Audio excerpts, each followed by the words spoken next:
कुंज बिहारी।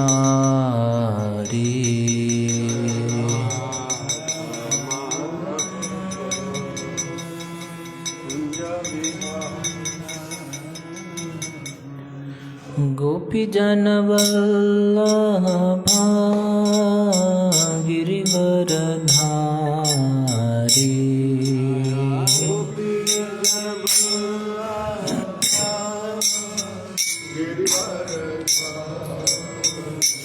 जय गोपी जन वल्लभा गिरिवरधारी।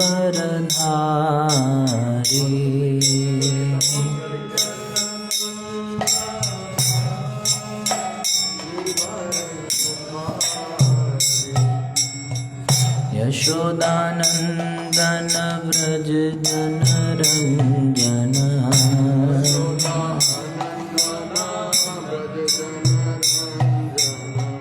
यशोदानंदन व्रज जनरंजन।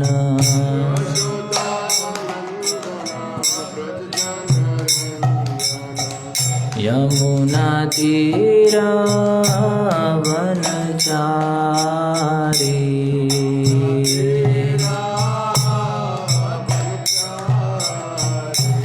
यमुना तीरा वनचारी।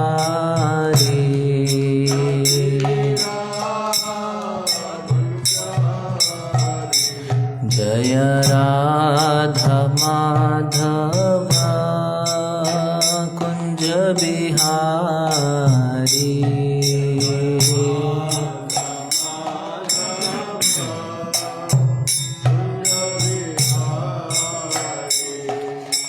गोपी जन वल्लभा गिरिवरधारी।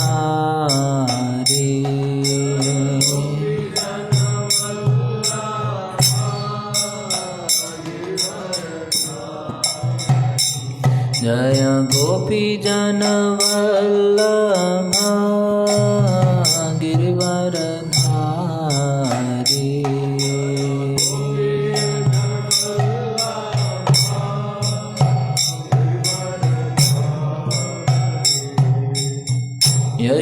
यशोदानंदन व्रज जनरंजन।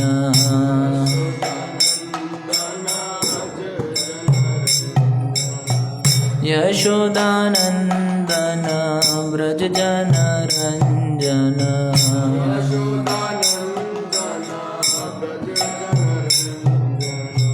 यमुना तीरा वनचारी।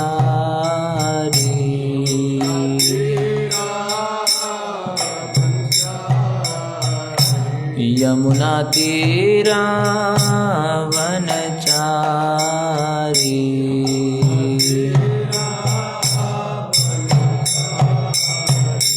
जय राधा माधव कुंज बिहारी।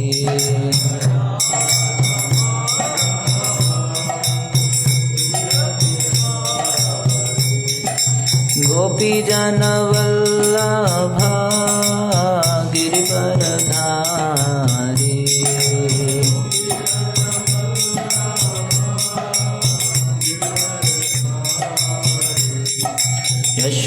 यशोदानंदन व्रज जनरंजन।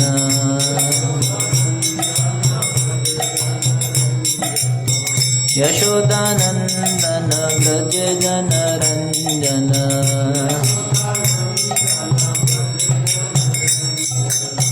यमुना तीरा वनचारी।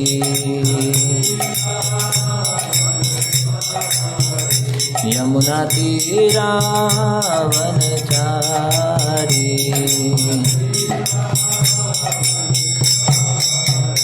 जय राधा माधव कुंज बिहारी।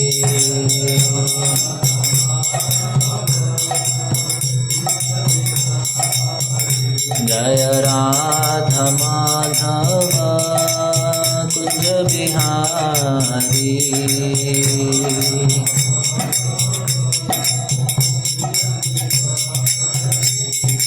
गोपीजन वल्लभा गिरिवरधारी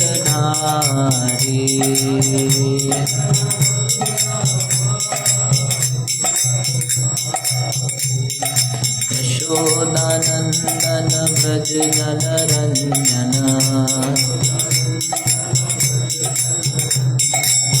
यशोदानंदन व्रज जनरंजन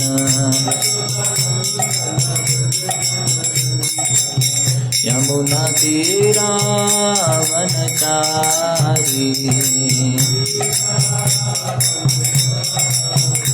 यमुना तीरा वनचारी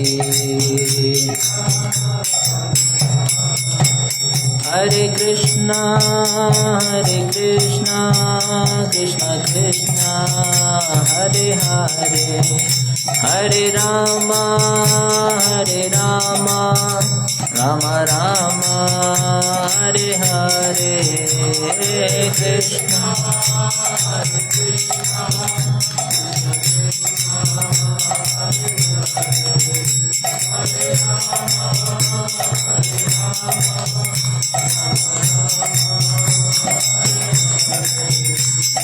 कृष्ण हरे कृष्णा कृष्ण कृष्ण हरे हरे हरे राम राम राम हरे हरे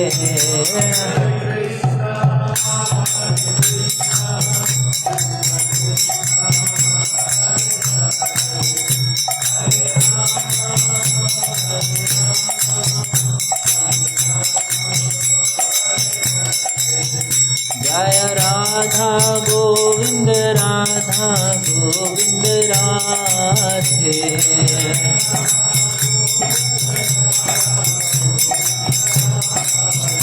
जय गौरनिताय जय गौरनिताय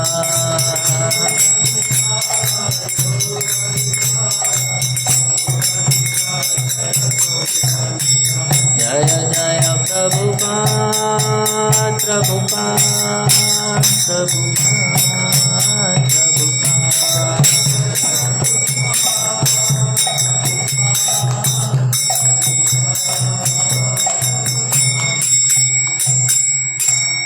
जय ओम विष्णुपाद परमहंस परिव्राजकाचार्य अष्टोत्तर शत हिज डिवाइन ग्रेस एसी भक्ति वेदांत स्वामी श्री प्रभुपाद की जय।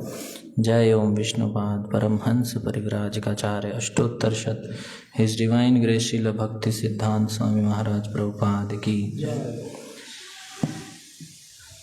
नामाचार्य श्रील हरिदास ठाकुर की जय। अनंत कोटि वैष्णव भक्त वृंद की जय। प्रेम से कहिए श्री कृष्ण चैतन्य प्रभु नित्यानंद श्री अद्वैत गदाधर श्रीवासदि गौर भक्त वृंद की जय। श्री श्री राधा कृष्ण गोप गोपीनाथ राधा कुंड श्याम कुंड गिरिराज गोवर्धन की जय। श्री वृंदावन धाम की जय। श्री नवद्वीप मायापुर धाम की जय। पुरुषोत्तम क्षेत्र जगन्नाथपुरी धाम की जय। श्री गंगा मैया यमुना मैया की जय। श्री भक्ति देवी की जय। श्री तुलसी महारानी की जय। ग्रंथराज श्रीमद्भागवतम की जय। श्रीमद्भगवद गीता की जय। हरे कृष्ण महामंत्र की जय। All glories to assembled devotees, Hare Krishna. All glories to assembled devotees, Hare Krishna. All glories to Shri Guru and Gaurang, Srila Prabhupada की जय। ओम नमो भगवते वासुदेवाय।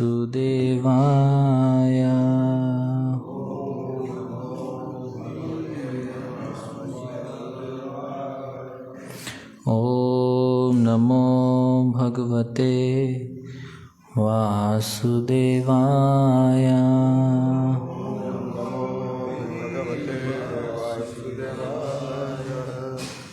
ओम नमो भगवते वासुदेवाय।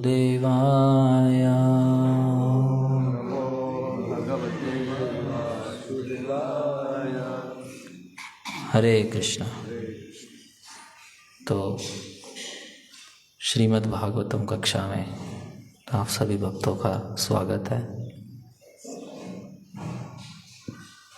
श्रीमद् भागवतम कक्षा बड़ी महत्वपूर्ण है। Daily dose, heavy dose, daily dose सुबह वाली दवाई है। तो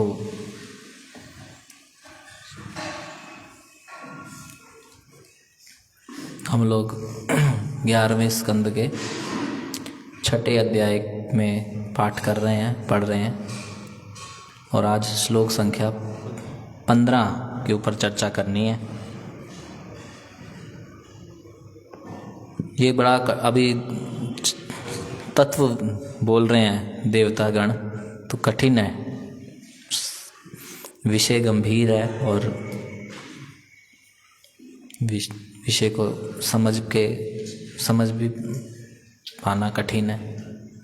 इन प्रयास करेंगे कि हम कुछ इसमें भगवान की कृपा से समझ पाएँ और चर्चा कर सकें। बाकी प्रभु जी का भी आशीर्वाद की आवश्यकता है कि ये कठिन विषय है। मैं एक तो मुझे पता नहीं था क्लास देना, तो फिर पढ़ा तो बड़ा कठिन है, फिर भी प्रयास करते हैं। तो श्लोक बोर्ड पे दिया है, इसके पहले शब्द हम पढ़ेंगे। अस्या असि हेतु उदये स्थिति संयमानां अव्यक्त जीव महतां अपि कालम आहु सह अयं त्रिनाभि अखिल अपचये प्रवृत्तः कालः गभीर रय उत्तम पुरुषः त्वम्।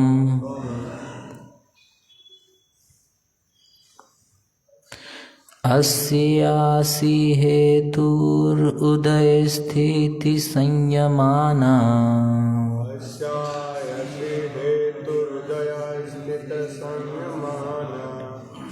अव्यक्त जीवं महतामपि कालमाहु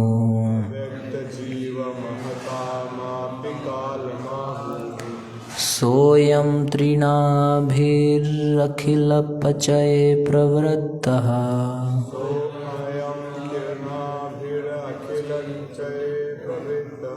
कालो गभीररय उत्तमपुरुषस्त्वम्।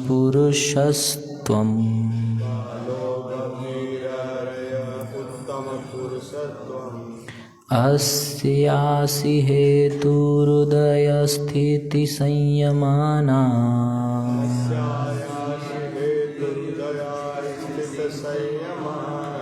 अव्यक्त जीव महतामपि कालमाहुः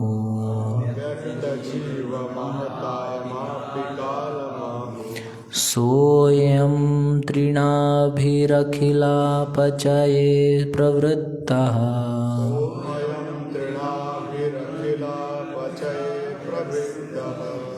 कालो गभीररय उत्तमपुरुषस्त्वम्।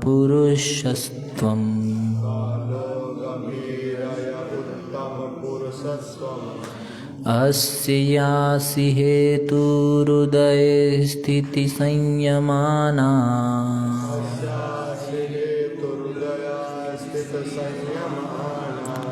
अव्यक्त जीव महतामपि कालमाहु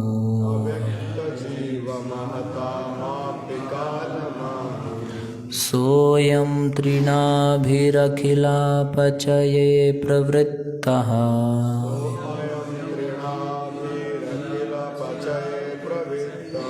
कालो गभीररय उत्तमपुरुषस्त्वम्।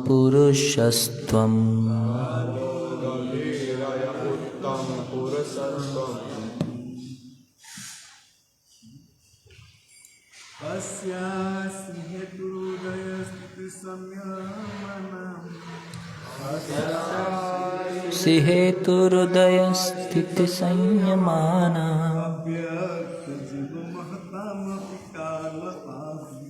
अव्यक्त जीव महतामपि कालमाहु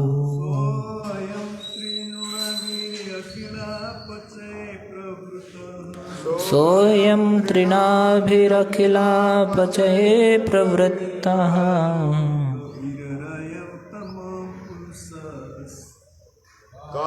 कालो गभीररय उत्तमपुरुषस्त्वम्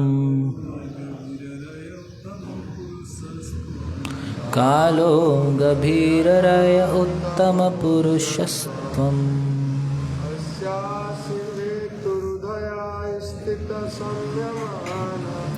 अस्यासि हेतुहृदया स्थिति संयमाना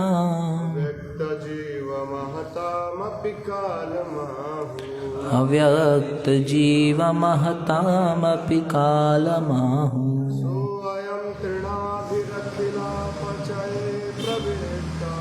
सोऽयं तृणाभिरखिलापचये प्रवृत्तः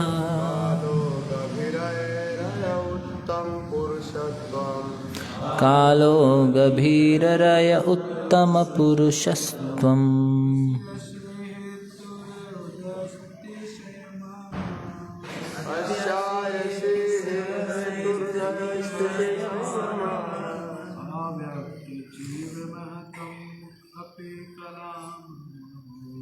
अव्यक्त जीव महतामपि कालमाहु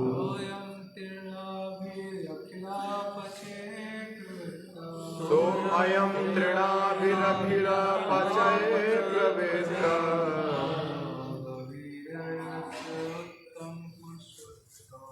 कालो गभीरय उत्तम पुरुषत्वम्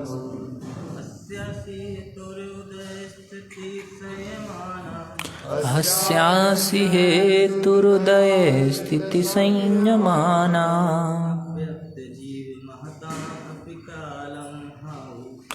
व्यक्त जीव महतामपि कालमाहु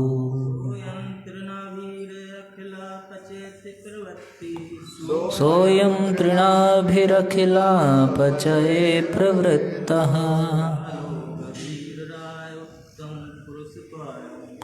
कालो गभीररय उत्तमपुरुषस्त्वम्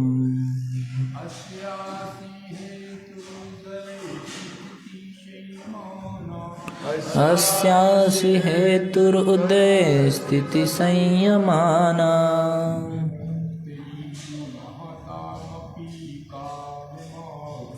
अव्यक्त जीव महतामपि कालमाहु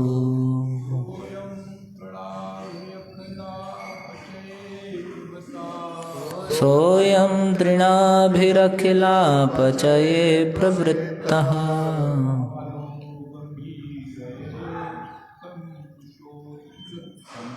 कालो गभीररय उत्तमपुरुषस्त्वम्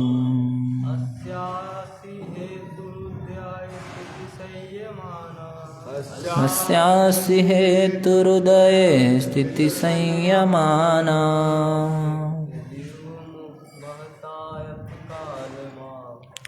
व्यक्त जीव महतामपि कालमाहु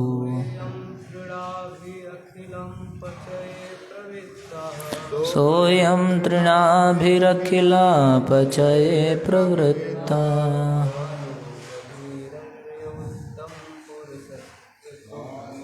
कालो गभीररय उत्तमपुरुषस्त्वम्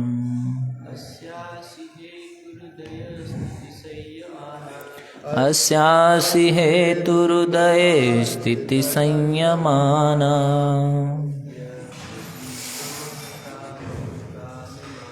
अव्यक्त जीव महतामपि कालमाहु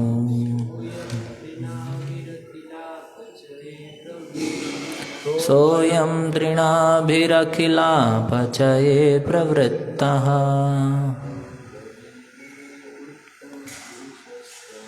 कालो गभीररय उत्तम पुरुषस्त्वम।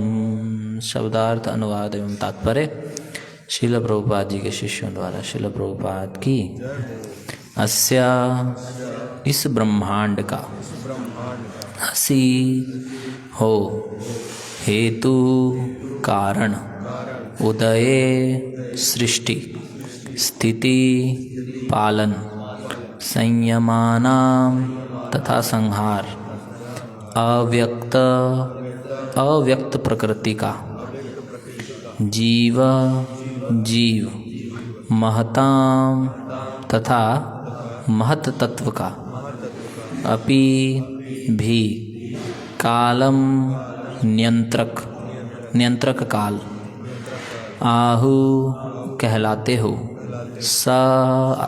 सह अयम यही व्यक्ति, त्रिनाभि तीन नाभियों वाला, अखिल हर वस्तु के, अपचये ह्रास में, प्रवृत्तः लगा हुआ, कालः काल समय, गभीर अदृश्य गंभीर, रया जिसकी गति, उत्तम पुरुष भगवान, त्वम तुम।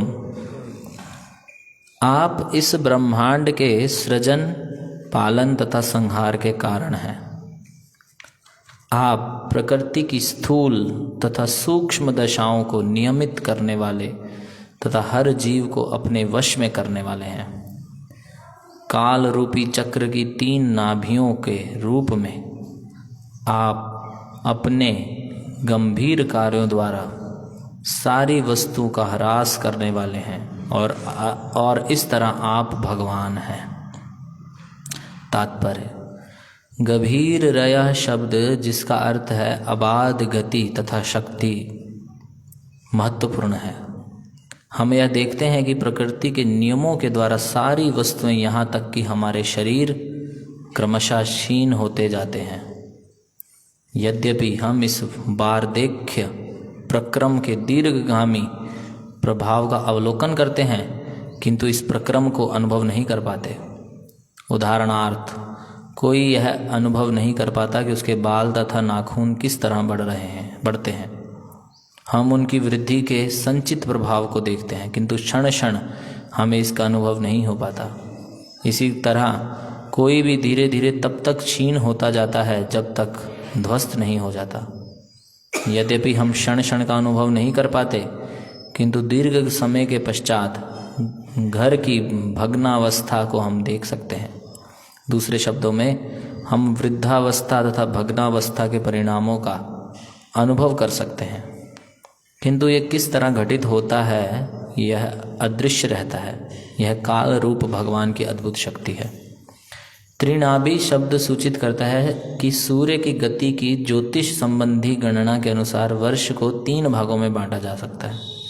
ये हैं मेष, मिथुन, वृष तथा कर्क और सिंह, कन्या, तुला, वृश्चिक तथा धनु, मकर, कुंभ, मीन। उत्तम पुरुष या पुरुषोत्तम शब्द की व्याख्या भगवद गीता के 15वें अध्याय के 18वें श्लोक में दी गई है। यस्ताक्षरमतीतो अहम अक्षरादपि चोत्तमः अतो अस्मि लोके वेदे च प्रथितः पुरुषोत्तमः। चूँकि मैं अक्षर तथा अक्षर दोनों के परे हूँ और चूँकि मैं सर्वश्रेष्ठ हूँ, अतएव इस जगत में तथा वेदों में परम पुरुष के रूप में विख्यात हूँ। ओम अज्ञानतिमिरान्धस्य ज्ञानाञ्जनशलाकया चक्षुरुन्मिलितं येन तस्मै श्रीगुरुवे नमः। श्रीचैतन्यमनोभीष्टं स्थापितं येन भूतले स्वयं रूप कदा मह्यं ददाति स्वपदान्तिकं। वन्देऽहं श्रीगुरोः श्रीयुतपदकमलं श्रीगुरून् वैष्णवांश्च श्रीरूपं साग्रजातं सहगण रघुनाथान्वितं तं सजीवं साद्वैतं सावधूतं परिजनसहितं कृष्णचैतन्यदेवं श्रीराधाकृष्णपादान् सहगण ललिता श्रीविशाखान्वितांश्च। हे कृष्ण करुणा सिंधो दीनबंधो जगत्पते गोपेश गोपिकाकान्त राधाकान्त नमोस्तुते। तप्त कांचन गौरांगी राधे वृंदावनेश्वरी वृषभानुसुते देवी प्रणमामि हरिप्रिये। वाञ्छाकल्पतरुभ्यश्च कृपा सिन्धुभ्य एव च पतितानां पावनेभ्यो वैष्णवेभ्यो नमो नमः। जय श्री कृष्ण चैतन्य प्रभु नित्यानंद श्री अद्वैत गदाधर श्रीवासदि गौर भक्तवृंद। हरे कृष्णा कृष्णा कृष्णा हरे हरे, हरे राम राम राम हरे हरे।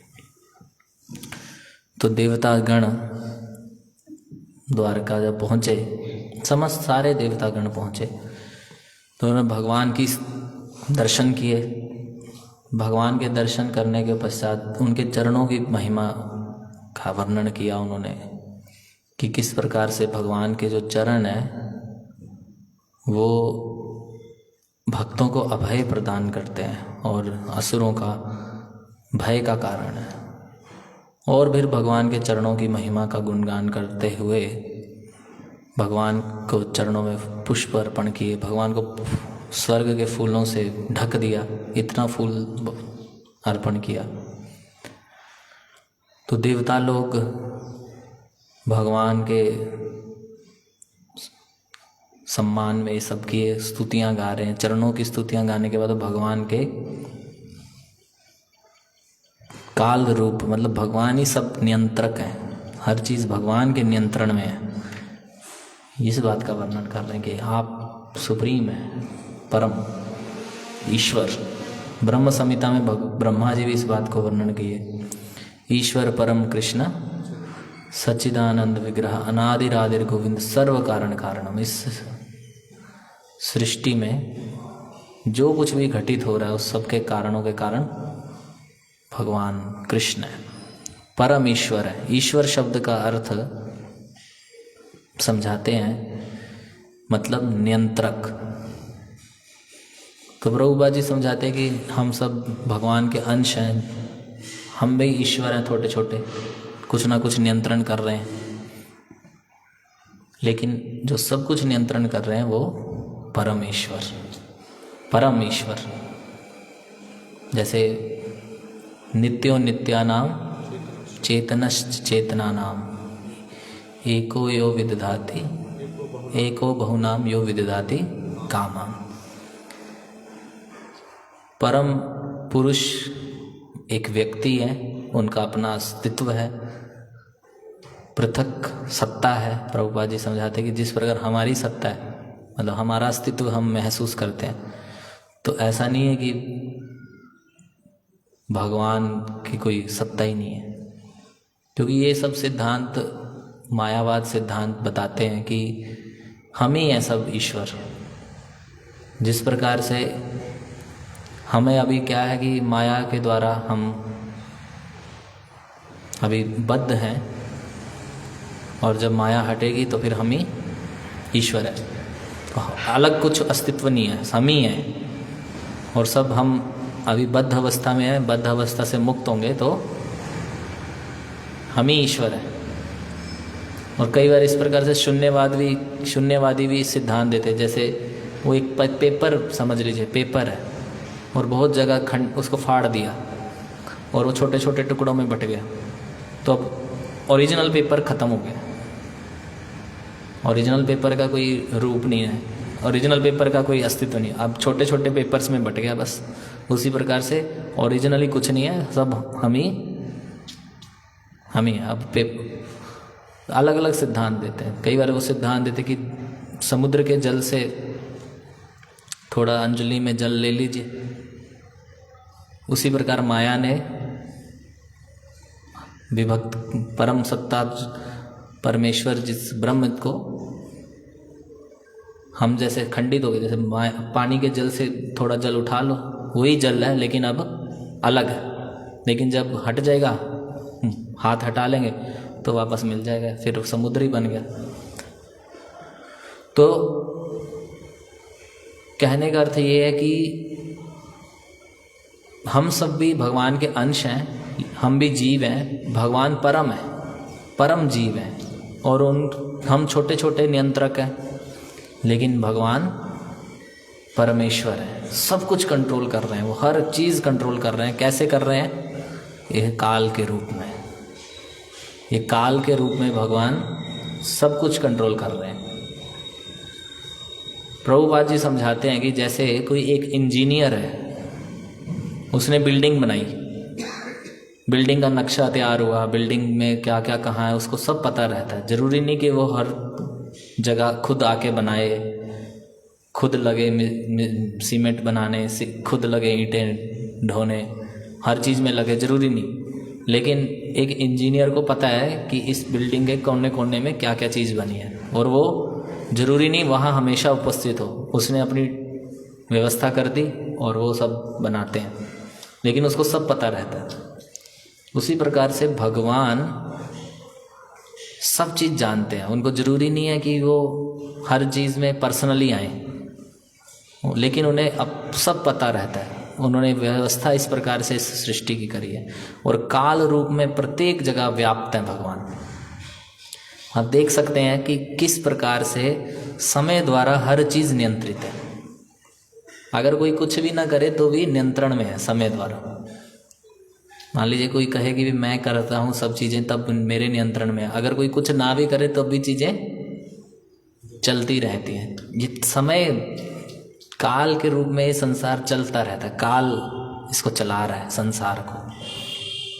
तो कल के श्लोक में उदाहरण था, जिस प्रकार से बैल के नाक में रस्सी डाल दी जाए और फिर पीछे उसको कंट्रोल करने वाला खींचता रहता है, जब वो समय समय आने पे जब भी इधर उधर बैल करता है तो उसको कंट्रोल कर लिया जाता है, उसको खींच के कंट्रोल कर लिया जाता है। तो बैल हमारी नाक में कोई वो कई बार योग में वो नाक में वही डालना कठिन है, एक नाक से दूसरी नाक में डालना ही कठिन है। अब सोचो बैल के नाक में इतना मोटा रस्सा डाल देते हैं, भैंसे के नाक में। हमारी नाक में एक छोटा सा कुछ वो एक योग आसन टाइप का होता है, नाक साफ करने के लिए रबड़ सी डाली जाती है, वही डालनी कठिन है। पानी डाल के दूसरी नाक से निकालना कठिन है, रस्सी की तो बात ही छोड़िए।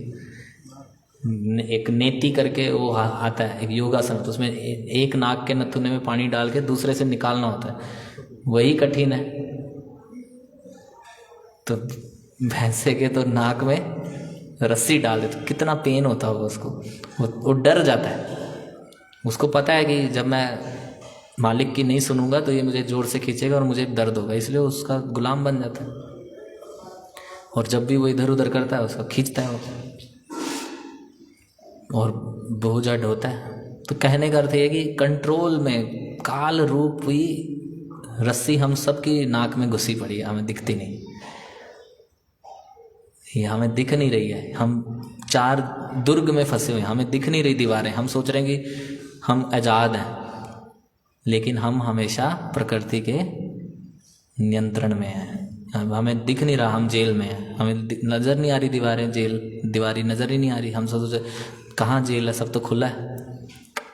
जेल में बंद है हम, हर समय नियंत्रण में। जेल में अगर मान लो जेल बड़ा है तो बड़े जेल में कोई कैदी सोचे कि यहाँ तो भाई खुला आराम से घूम सकते हैं, लेकिन हमेशा वो सीसीटीवी कैमरा की निगरानी में रहेगा। कोई ना कोई खड़े रहेंगे पुलिसकर्मी, थोड़ा भी इसने हलचल करी तुरंत पकड़े जाए। उसी प्रकार से हम इस जगत में पूर्ण रूपेण स्वतंत्र नहीं है। हम ये सोच के अगर बैठे कि मैं स्वतंत्र हूँ तो बहुत बड़ी मूर्खता है। हम कभी भी स्वतंत्र नहीं है। हम अभी क्या अज्ञान में है। कैसा ज्ञान है? तो यहाँ वर्णन कर रहे हैं तात्पर्य में कि प्रत्येक वस्तु काल के नियंत्रण में है, लेकिन हमें तब नजर आती है जब उसका संचित फल आ जाता है। जैसे बाल प्रतिदिन बढ़ रहा है, नाखून प्रतिदिन बढ़ रहा है, लेकिन जब वो एक बार बढ़ जाता है फिर हमें समझ में आता है बड़े बाल बढ़ गए, फिर हम कटवाने जाते हैं या नाखून काटते हैं। लेकिन ये प्रतिक्षण हो रहा है ये चीज़, इसका अनुभव हम नहीं कर पाते। इसी प्रकार प्रकृति में हमारा ये शरीर, ये भौतिक शरीर प्रतिदिन बढ़ता जा रहा है, और एक दिन जब ये बालों जैसे बाल जैसे काटने पड़ते हैं, उसी प्रकार जब ये एक समय बढ़ जाएगा, अपना हो गया, इसका परिपक्व अवस्था आ गई, फिर काट देंगे, मर जाते हैं हम। बाल झड़ते भी तो हैं प्रतिदिन उसी प्रकार से, लेकिन हमें तब नजर आएगा अरे अभी तो हमें पता ही नहीं चल रहा। हम दूसरे को बूढ़ा देखते हैं, दूसरे को मरता हुआ देखते हैं, तो हम सोचते हैं कि वो चला गया, लेकिन अपने बारे में, अपने ऊपर भी ये चल रहा है प्रोसेस। ये गाड़ी हमारे ऊपर भी चली जा रही है, ये हम नहीं देख पा रहे हैं कि मेरे ऊपर भी समय का नकेल बंधी हुई है। हम कहाँ कुछ इंडिपेंडेंटली कर पा रहे हैं, कुछ भी स्वतंत्र रूप से नहीं कर पाएंगे। स्वतंत्र रूप से हम कुछ भी नहीं कर सकते। श्रील भक्ति विनोद ठाकुर अपने गीत में लिखते हैं, एक बड़ा सुंदर गीत है जिसमें जीव को एक मछली के समान कहा गया है।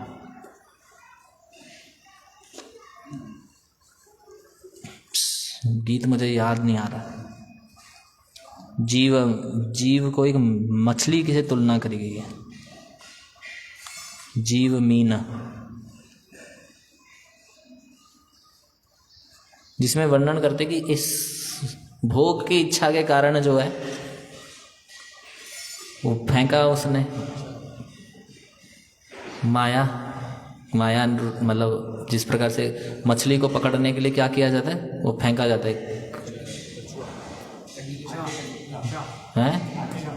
हाँ, मतलब वो मछली पकड़ने वाले आगे उसके एक वो लगा दिया जाता है, कोई आटा या कुछ भी ऐसा, जो मछली उसको खाने की इच्छा से उसके कांटे में फंस जाती है। खाने के लिए उसकी व्यवस्था है हर जगह पानी में, लेकिन फिर भी उसको क्या लगता है कि ये तो उसको खाने आती है और फंस जाती है। फिर उसे बाहर निकालते हैं और बहुत पीड़ा होती है। उसी प्रकार से हम इस संसार में यही सब हो रहा है हमारे साथ, नकेल लगी हुई, हम स्वतंत्र नहीं है। अगर स्वतंत्र होने का प्रयास किया, नकेल खींच दी जाएगी आपकी। समझ रहे हैं? जैसे भैंसे की स्वतंत्र होने का प्रयास किया, जैसे कई बार क्या होता है ना, ये चलिए मतलब सिंपल उदाहरण ले लेते। कई बार क्या होता है, वो गड्ढा बोलते हैं, गड्ढा मतलब गड्ढा आप किसको बोलते हैं? गड्ढा आप बोलते हैं खोदने को, लेकिन जिस पे पीछे बैलगाड़ी कह लो, भैंसा दौड़ रहा होता है, कभी कभी वो भैंस को देख के अपनी ट्रैक से बाहर जाना सोचता है कि भाई, क्योंकि उसको ये स्वतंत्रता नहीं है। उसको कब क्या मिलना है, शारीरिक जरूरतें उसके लिए उसका मालिक ही सब कुछ है, उसको पीटता रहता है, बोझा ढोता रहता है, उसकी खुद की जरूरतें पूरी नहीं होती। तो कई बार वो आउट ऑफ ट्रैक जाने लगता है, तो फिर मालिक क्या करता है, उसकी नकेल खींच देता है, तो इधर नहीं जाना। फिर वो मजबूरी में ये संघर्ष करता है। तो ये बड़ा कठिन है। ये काल रूपी भगवान काल रूप में सब कुछ करे। कई भगवान को इसी रूप में ही देखते हैं, काल है, सब काल ही सब कुछ है। तो काल का एक रूप हम डिफाइन नहीं कर सकते। हम कई बार ये भी सोचते हैं कि काल सर्वत्र है, इसलिए भगवान का कोई पर्सनल रूप नहीं, भगवान अपनी शक्ति के रूप में सब जगह व्याप्त है, उनका कोई पर्सनल रूप नहीं है। लेकिन भगवान कहते हैं भगवत गीता में, कालो अस्मि, कि मैं काल हूँ। श्री कृष्ण कहते हैं, इसलिए श्री कृष्ण ही काल रूप में है। अगर कोई बोले कि काल रूप है और उससे ऊपर कुछ नहीं, वो भी गलत है। काल रूप किसका है? श्री कृष्ण का है। तो काल रूप में हम सब कंट्रोल्ड हैं, प्रतिक्षण कंट्रोल्ड है। इसलिए हमें ये बात स्मरण करते रहना चाहिए कि मैं कंट्रोल में हूँ, और विनम्र होके शरणागत होने का प्रयास करना चाहिए। अगर हम ये सोच के बैठे कि मैं घुमा लूँगा, मैं कर लूँगा अपने हिसाब से, मेरे पास बुद्धि है, तो श्री कृष्ण तो बोलते ही हैं भगवत गीता में कि मेरे से ही बुद्धि आएगी। कितना बड़ा कंट्रोल मार रखा है भगवान ने। कोई सोचे मैं बुद्धिमान हूँ, तो भगवान उसकी बुद्धि कब भ्रष्ट कर दें कुछ पता ना चले। बड़े से बड़े योजनाएं विफल हो जाती हैं। प्रभुपाद जी कहते हैं, ये संसार में आप बड़े बड़े अट्टालिकाएं बना लीजिए, बड़े बड़े बैंक बैलेंस रख लीजिए, सब कुछ रख लीजिए, भगवान आएंगे और सब नष्ट कर देंगे। भगवान बोलते मृत्यु के रूप में आएंगे।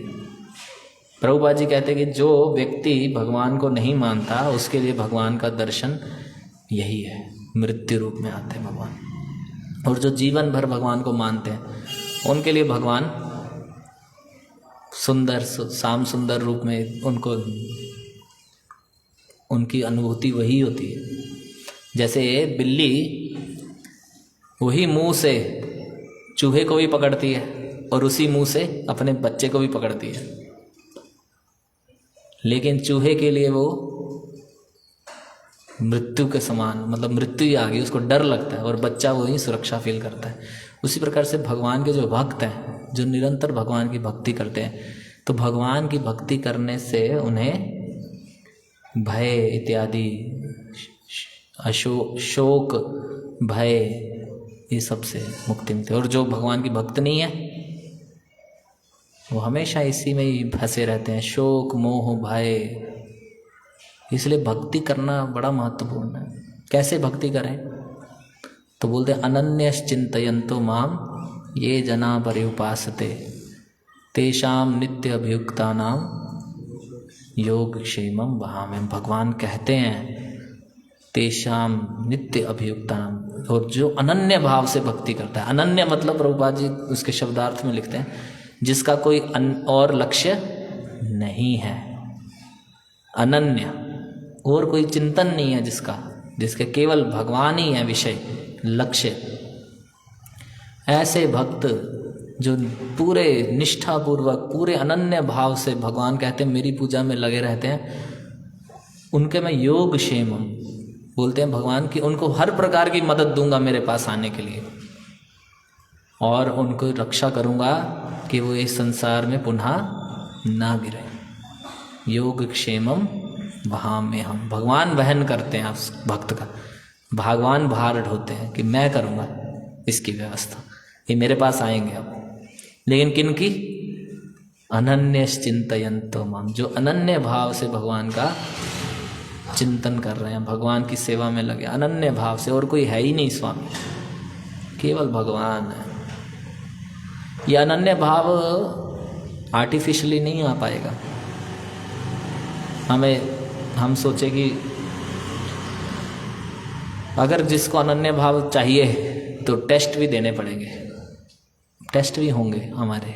जैसे कल प्रभु जी बताते थे ब्रह्मा जी का टेस्ट हुआ जब वो जगन्नाथपुरी में, तो टेस्ट हमारे भी होंगे, अनन्य भाव आया है कि नहीं आया। तो हमारे को अनन्य भाव के लिए हर प्रकार से रेडी रहना चाहिए कि भगवान हम पे कृपा करिए।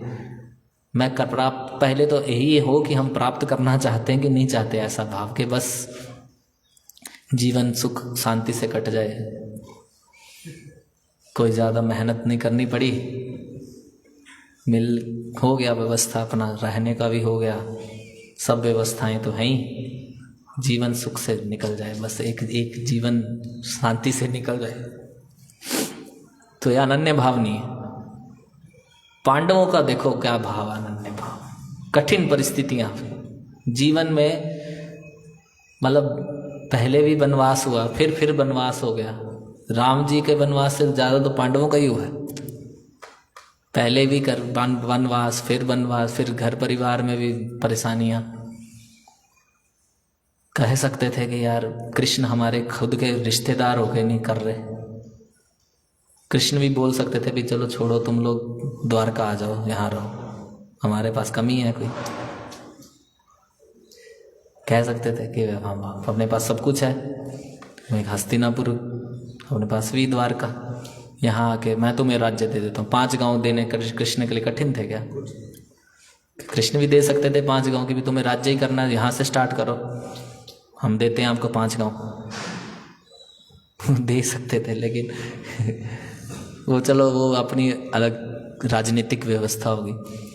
लेकिन अर्जुन और पांडव कह सकते थे ना कि यार इनको परम भगवान कहते हैं, फिर भी राजसूय यज्ञ में हमने इनको सबसे ऊपर रखा, भगवान के रूप में सबने इनकी महिमा भी गाई। द्रोणाचार्य और कृपाचार्य भीष्म पितामह प्रणाम करते हैं, मतलब उनको जानते हैं कि ये परम भगवान है। और हमारे तो ये साथ उठते बैठते हैं, फिर भी अपने जीवन में 20-22 साल कष्ट ही कष्ट है, उससे भी ज़्यादा वन में ही बिताने पड़े, जीवन ही वन में बिताना पड़ रहा है। कहाँ राजमहलों में हम रहते, अभी भटक रहे हैं, जंगल में भटक रहे हैं। बल्कि कुंती महारानी उल्टा कह रही हैं, वो बोल रही है कि कष्ट खत्म हो गए, महाभारत हो गया, सब हो गया, अब आप बोल रहे मैं द्वारका वापस जा रहा हूँ। अभी आप तब तक आते रहते थे हमारी रक्षा करने, हम समस्याएं आती थी तुरंत आप हमारी रक्षा करने आते थे।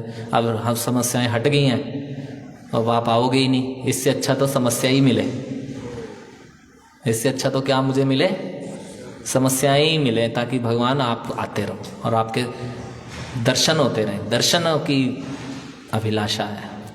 कुंती महारानी कह रही कि आप आएंगे, आपके दर्शन होते रहेंगे, ऐसे समस्याएं हट गई तो अब आओगे ही नहीं। रोक लिया, भगवान जा रहे थे द्वारका, फिर रोक लिया, उनके जाने नहीं दिया। उस समय भगवान फिर रुक गए। सबसे अधिक समय पांडवों के साथ बिताए भगवान, बहुत प्रिय अनन्य भक्ति पांडवों की है। कोई और स्वामी नहीं, केवल भगवान, भगवान पे पूरा फेथ। ऐसा अनन्य भाव प्राप्त करके तब हम एक काल रूपी, जो काल हमारे लिए, फिर भक्तों के लिए काल कुछ नहीं, भक्त तो इसको भी भगवान का एक रूप देख के भगवान की शक्ति को प्रणाम करते हुए उसको स्वीकार कर लेता है। नहीं तो बाकियों के लिए तो ये भयावह है। ये सृष्टि इस प्रकार से कार्य कर रही है, हमें लग रहा है कि हम स्वतंत्र हैं, कभी स्वतंत्र नहीं है। हम कहीं थोड़ा सा ज़्यादा खा लें तो खराब, कम खा लें तो खराब। हर समय शरीर में कोई ना कोई पेन, दर्द, तकलीफ रह ही रही है।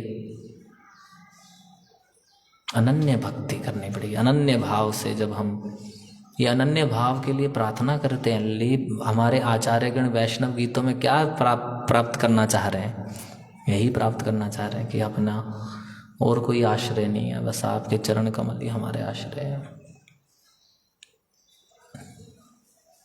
इसलिए अपने आप को तैयार करना पड़ेगा कि हाँ मैं कैसे करूं अपने आप को। तो इसीलिए हमें प्रभुपाद जी की शिक्षाओं को दृढ़तापूर्वक, गंभीरता से सोच के पालन करना पड़ेगा। केवल प्रक्रिया के रूप में नहीं, केवल प्रक्रिया पालन करनी है, उसको उद्देश्य को समझना पड़ेगा।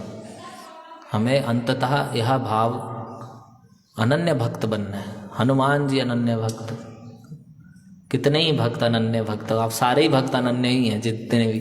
कल मैं गीता क्लास ऐसे ही बोलते मेरे को ऐसे ही लगा, तो मैं बोला आज अपने देश के 5वें प्रधानमंत्री का नाम क्या है? कोई नहीं बता पाएगा। हम भक्त तो फिर भी भूल गए होंगे, लेकिन अगर हम सतयुग के अनन्य भक्त की बात करें तो हम तुरंत बोल देंगे प्रहलाद महाराज, ध्रुव महाराज। सतयुग, द्वापर, त्रेता और अन्य अन्य कल्पों के भक्तों के नाम याद है, लेकिन अपने देश के 5वें प्रधानमंत्री का नाम हमें याद नहीं। क्यों? उन्होंने अनन्य भाव से भक्ति करी। भगवान ने इतना महान कर दिया कि 20-20 साल लाख साल पुराने वो लोगों के नाम हमें याद है, लेकिन 75 वर्ष में जो प्रधानमंत्री बदला उसका नाम नहीं याद। कोई याद भी कर ले तो रटेगा एग्जाम पास होने के लिए, बस ज़्यादा इतना ही, किसी से कोई मतलब नहीं। हम तो प्रहलाद महाराज को लेके प्रार्थना ही करते रहते कि आपके जैसा भाव हमें प्राप्त। कोई बोलेगा कि भाई एक प्रधानमंत्री थे, वो शॉर्ट टाइम के लिए बने थे, शॉर्ट टाइम, मतलब कोई नहीं था तो उसके लिए कुछ दिनों के लिए बनाए गए, ऐसा भी है। तो अब वो क्या करते थे, उनको अपना ही एक उनका सिस्टम था, अपना एक विधि थी। तो बताते हैं कि वो मतलब अब क्या ही बोलें, मतलब वो स्वास्थ्य लाभ के लिए ही सही जैसे भी था, वो अपना ही मूत्र पीते थे। तो हम प्रार्थना करें ऐसी, तो क्या प्रार्थना करें? प्रहलाद महाराज से अनन्य भक्ति की प्रार्थना तो कर रहे हैं हम। ऐसे लोगों का नाम याद करके क्या ही करेंगे हम? 20-20 लाख साल पुराने भक्तों के जिन्होंने अनन्य भाव से भक्ति करी, सब याद है। प्रभुपाद जी के लिए वर्णन करते हैं कि प्रभुपाद जी का भाई अगले कल्प में कोई श्रीमद् भागवतम रचना होगी तो उसमें प्रभुपाद जी का भी मेंशन होगा, व्यासदेव जी करेंगे कि कैसे अनन्य भाव से प्रभुपाद ने सेवा करी। सोचिए जरा, अभी हम जानते हैं लेकिन फिर आने वाले लोग जो कभी पढ़ेंगे श्रीमद् भागवतम तो प्रभुपाद जी का गुणगान होगा।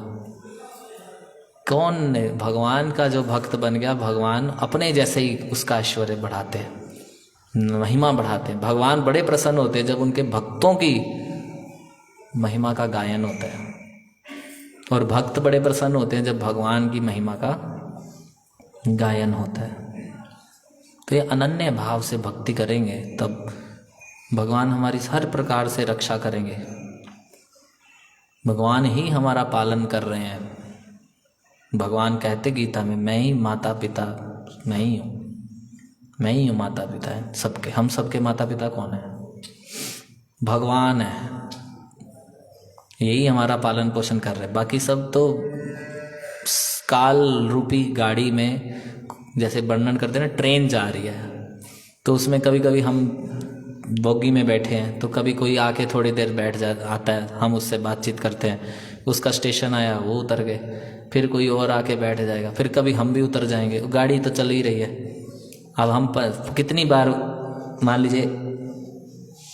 मान लो आपने B5 नामक डब्बे में 23 नंबर सीट ले ली, तो उसी डब्बे में कई लोग बैठे। गाड़ी तो कब से चल रही है, 20-25 साल 33 साल हो गए, गाड़ी तो चल ही रही है। उसमें हम कभी बैठे थे, किन्हीं के साथ मिले, उतर गए, और पता नहीं उसमें उसी सीट में कौन कौन आके बैठ गए।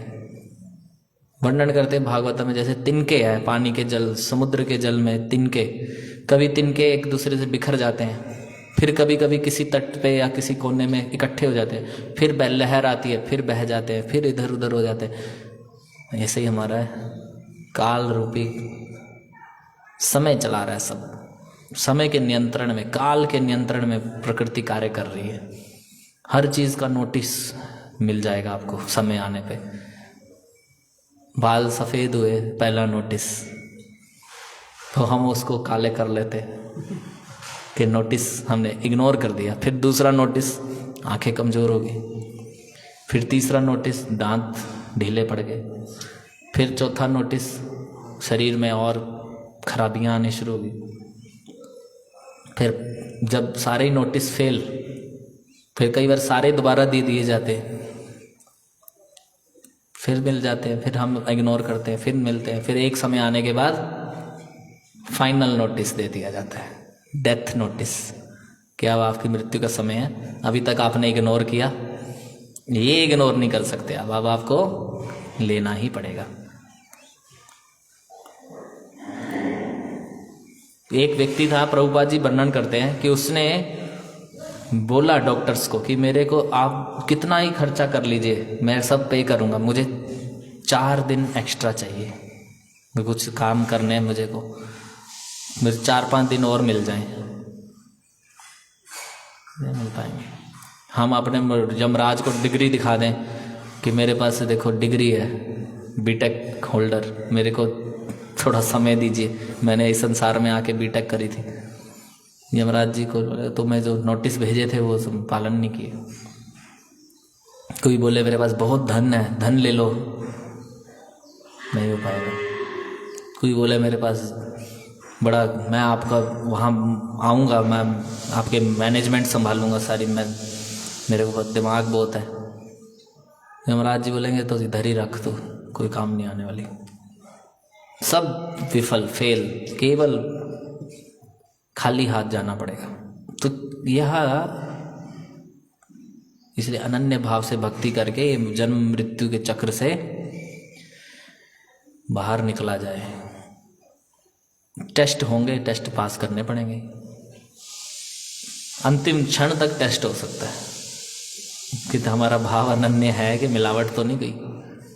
अन्य कोई लक्ष्य ही ना हो, कृष्ण के अलावा कोई और लक्ष्य हो ही ना। ऐसा भाव जब आएगा तब भगवान के पास हम जा पाएंगे। भगवान बोलते हैं मेरे पास, मुझे प्राप्त करता है। फिर जो अनन्य भाव, मैं उसको अपने पास लाता हूँ। भगवान बोलते हैं मैं अपने पास लाता हूँ। फिर अर्जुन ने प्रश्न पूछा था, कि अगर कोई ना कर पाए ऐसा तो क्या होगा।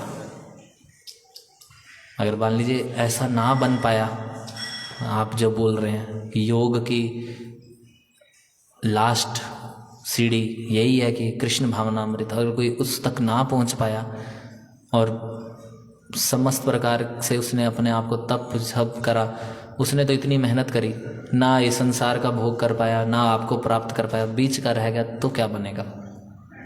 तो भगवान आश्वस्त करते हैं, भगवान कहते हैं कि ऐसा जो होगा तो उसको मैं, मतलब वो अच्छे परिवार में जन्म लेगा। श्री शुचिनाम श्रीमताम गेहे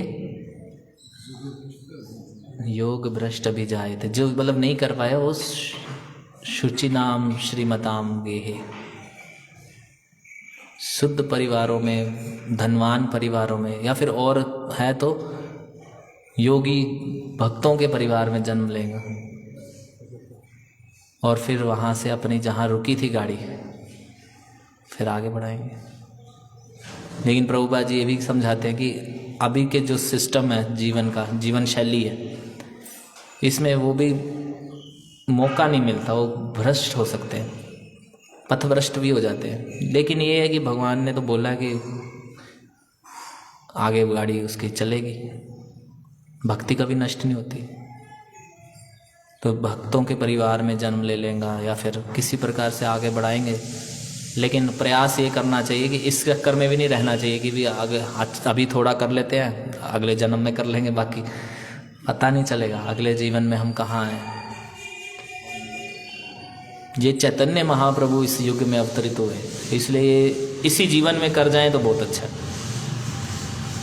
इसलिए इसी जीवन में करने के लिए, अब पहले उम्रें भी ज़्यादा होती थी, सतयुग द्वापर कलयुग में फिर उम्र ज़्यादा थी। उम्र का कोई लेना देना नहीं है, उम्र ज़्यादा होने से भी फर्क नहीं पड़ता, जिसके अंदर गंभीरता है वही कर पाएगा। अभी तो उम्र कम है, अब तो 60-70 मैक्स है,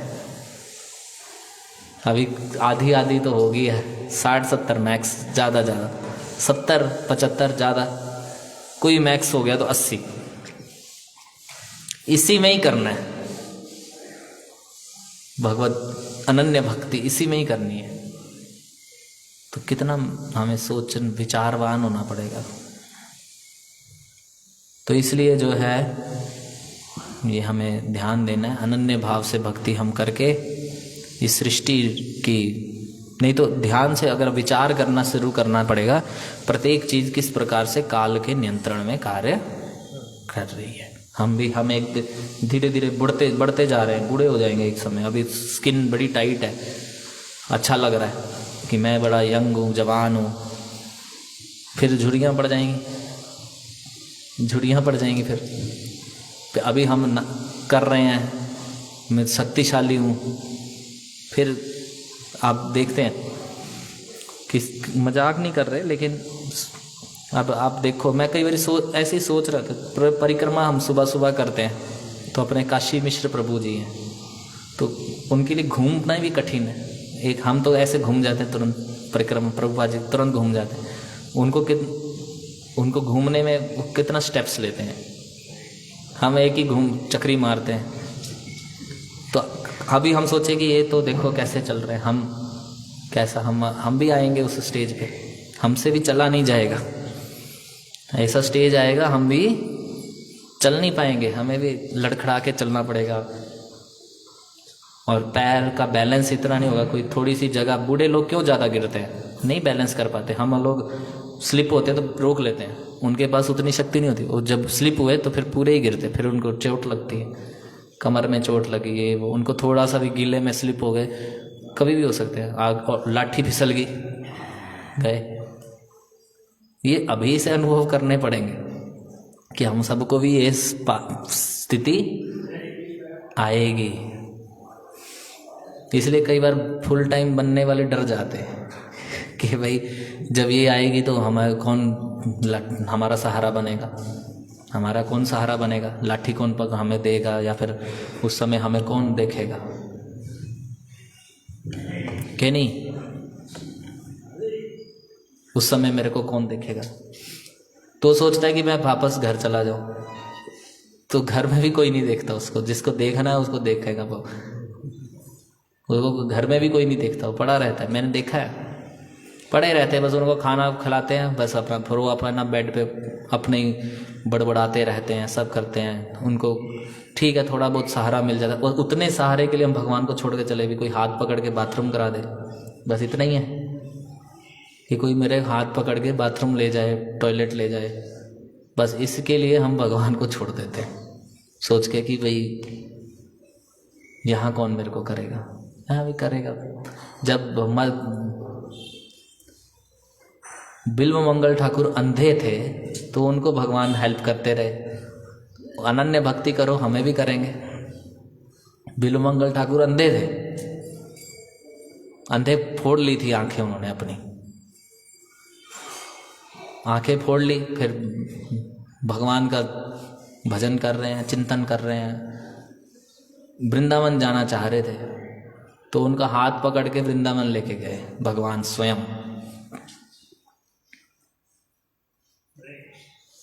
तो जब अब अंधे हो गए, मान लो आप फुल टाइम बने अंधे हो गए, तो क्या करेंगे, भगवान करेंगे। लेकिन ये आना, ये करना, मतलब अब आप सोचो कि हम सोच के बैठे कि भाई अपने आप हो जाएगा, रोना पड़ेगा, इसके लिए रोना पड़ेगा, भगवान के समक्ष मांगना पड़ेगा, इसको प्रेम, भगवान का कृपा मांगनी पड़ेगी कि भाई मेरे हृदय में अनन्य भक्ति आए। यही एकमात्र प्रार्थना हमारी हो कि आप ही मेरे स्वामी के रूप में बस स्थापित हो जाओ, और सारे जगत को मैं बना के बैठा हूँ। ये सब कोई किसी की इस जगत में रक्षा नहीं कर सकता, कोई किसी का पालन नहीं कर सकता, सब भगवान ही कर रहे हैं व्यवस्था सबकी। और जो भगवान का भक्त हो जाए उसकी तो करेंगे ही करेंगे। प्रभुपाद जी भी ये कहते थे कि आप भक्त हो गए, जब आप भक्तों का कर रहे हैं तो भक्त का नहीं करेंगे, आप भक्तों का तो सारा पालन पोषण कर रहे हैं, आप भक्ति करेंगे तो भक्तों का नहीं होगा क्या, भक्तों का भी होगा। तो इस प्रकार से हमें इसी को चिंतन करना पड़ेगा, अनन्य भक्ति कैसे हो, नहीं तो हम फंसे रह जाएंगे। इसलिए अनन्य भक्ति को प्राप्त करने की प्रार्थना, कृपा, ऐसी सेवा करें ताकि भगवान हमसे प्रसन्न हो। और अपना मानते ही हैं भगवान, तो अपना ही मानते हैं, ऐसा नहीं भगवान ये सोच के बैठे कि ये भौतिक जगत के लोग मैं इन्हें अपना नहीं मानता, नहीं, बस वेट कर रहे हैं कब आप मुड़ें। बस एक बार भगवान की तरफ मुड़िए, भगवान लेके चलेंगे और ठीक भी करते रहेंगे बीच बीच में। अगर हम गड़बड़ करेंगे, नकेल तो है ही, उसको तो खींच करें। फिर भगवान, देखो इसमें एक और चीज़ है, कई बार क्या होता है कि मान लीजिए भैंसा रखा हमने, भैंस को नकेल डाल दी नाक में, उसके पीछे गाड़ी बांध दी। श्री श्री राधा गोविंद देव की जय, श्री गौ नेताय की जय, श्रील प्रभुपाद की जय। तो कई बार क्या करता है ना, मालिक किसी अपने सेवक को बोल देता है कि भी तुम्हें ये काम करना है, सारा बोझा ढोल लेके आना है, तो उसको नकेल खींचने में वो टाइट खींचता है।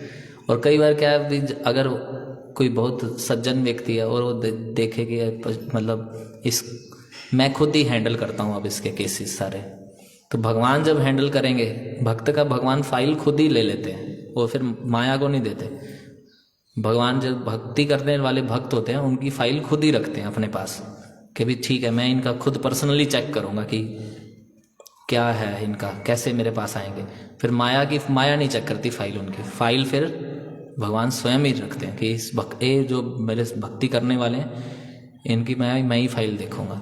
और कईयों की पर्सनली फाइल देखते हैं खुद ही, बाकी सब जो भक्त नहीं गए वो माया उनकी फाइल देखती है, फिर वो टाइट करती है अच्छे से।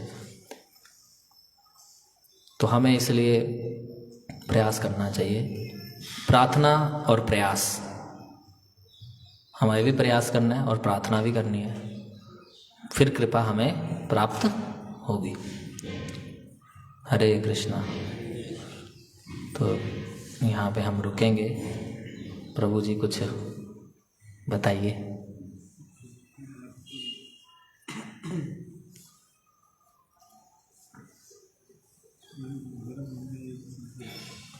माइक।